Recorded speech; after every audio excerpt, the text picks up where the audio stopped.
Hello dear student, I am Pushpara Singh. Today I will teach you English of class 5th. So let's start chapter number 2nd, A Tiger in the Zoo by Leslie Norris. Dear student, इस poem में दो बाघों से compare किया गया है। एक वह बाघ जो पिंजड़े में कैद है, दूसरा वह बाघ जो अपने नेचुरल हैबिटेट में होता है, अर्थात स्वतंत्र रूप से होता है। So we come to the first stanza.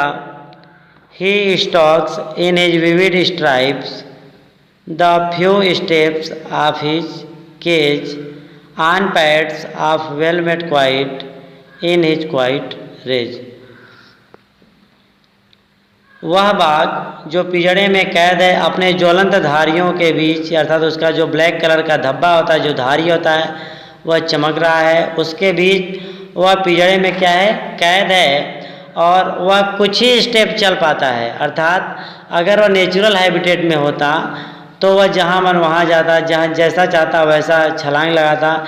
लेकिन केज में जब वह है, केज मीन्स पिंजड़ा, जब वह पिंजड़े में कैद है तो वह कुछ ही स्टेप चल पाता है on pads of velvet quite, और उसके पैर के पंजों की तुलना वेलवेट से किया गया है। वेलवेट मीन्स मखमल जैसा, अर्थात उसके पैर जो हैं वह कैसे हैं बेटा, मखमल जैसा है।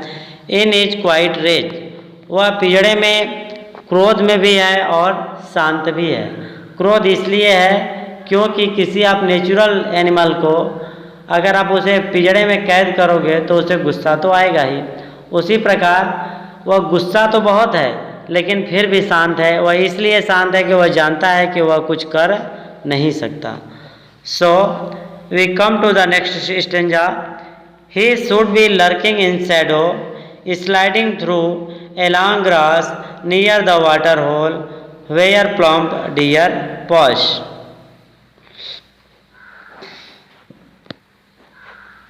उसको छाँव में खड़े होकर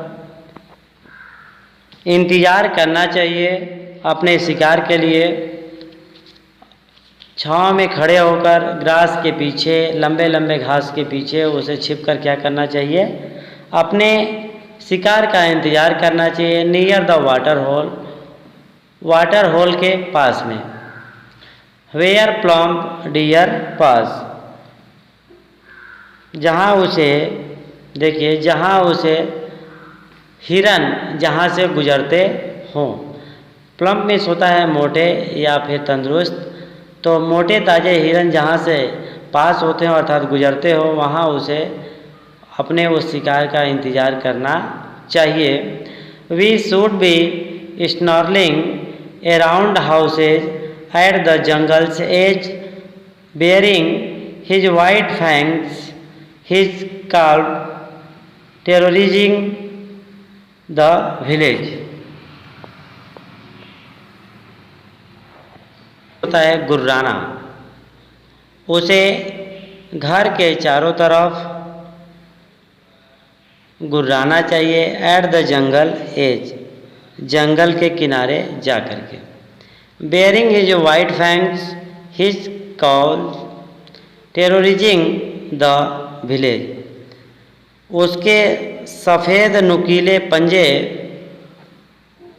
लोगों को आतंकित करते हैं। आतंकित मतलब क्या होता है बेटा, टेररिज्म मीन्स होता है आतंकित करना, अर्थात डराना। लोग गांव के लोगों को डराते हैं, आतंकित करते हैं। So we come to the next stanza.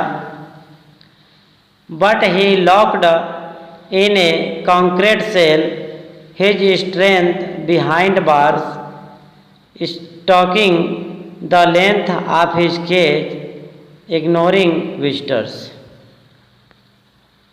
लेकिन he locked in a concrete cell, वह एक कठोर कोठरी में अर्थात मान लीजिए कमरे में या जेल में बंद है। His strength behind bars, देखिए सलाखों के पीछे उनकी ताकत या मजबूती क्या है बेटा, कैद है। वे कितना हो शक्तिशाली हैं, लेकिन जब वो पिंजड़े में कैद है या सलाखों के पीछे हैं तो उनके जो मजबूती है, जो स्ट्रॉन्गथ है, वह क्या है? कैद है, वे कुछ कर नहीं सकते। Stalking the length of his cage, ignoring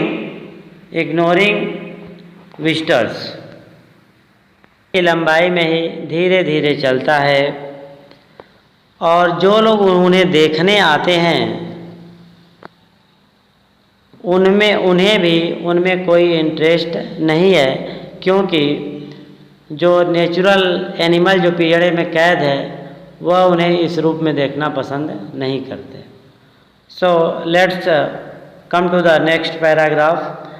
he hears the last voice at night the He hears the last voice at night, the patrolling cars, and stares with his brilliant eyes at the brilliant stars. Dear students, hears means होता है सुनता है, तो he hears वह पिछली रात को आखिरी आवाज़ सुनता है, द पेट्रोलिंग कार्स, अर्थात जो पिछली रात में जो गाड़ियाँ थी, जो कारें थी, उनके गश्त करने की आवाज़ को वह पिछली रात को सुनता है। And stares with his brilliant eyes at the brilliant stars. Dear student, यहाँ पे पोएट बता रहा है और वह अपनी स्वप्न भरी आँखों से ऊपर आसमान में तारों की तरफ देखता है, इस उम्मीद से कि शायद अब उसे आज़ादी मिल जाए। इस तरीके से हमारा सेकंड चैप्टर ख़त्म हो गया, फिनिश हो गया। Thank you very much. अब हम नेक्स्ट डे मिलेंगे।